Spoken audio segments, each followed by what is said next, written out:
I know that you mentioned about the importance of the improvement of infrastructure. How important do you think it is to improve the infrastructure of a country? Oh, it's extraordinarily important, but it's not any country, it's particularly Africa, where the current level of infrastructure is so low. You know, only 1 in 4 Africans has access to electricity, and 1 in 10 has access to sanitation. This is important, not just for being able to have economic growth, but a simple thing like children don't have electricity to do their homework. Or girls, as somebody mentioned, don't want to go to school unless there are separate toilets for girls and boys. So these things are important for the daily lives of individual poor Africans. It's not just a big road or a big bridge that's important, it's their daily lives. How do we protect countries from the growth fluctuations that you mentioned earlier? It's very difficult because most of the growth fluctuations are created outside of Africa.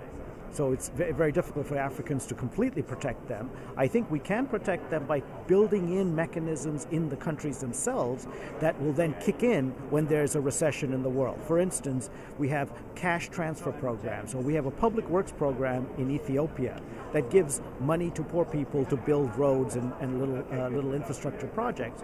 Well, when the global crisis hit, we doubled the wage that those poor people receive in that program. So that's one way of having a mechanism where people are already getting some money, you increase the amount of money they can get when the world economy goes into a downslide.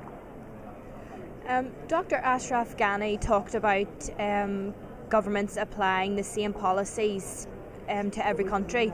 Do you think that you can apply a generic macroeconomic policy to every country and it be successful? Well, I think he was generalizing a little too much. I mean, I don't think you can apply the same policy to every country. Of course not. Right. On the other hand, what is remarkable is that there are some macroeconomic principles that seem to work remarkably universally across countries. For instance, maintaining a modest fiscal deficit. You don't want to have a fiscal deficit as high as 10 to 15% of GDP for a long time. You can do it for 1 or 2 years, as we do during a recession.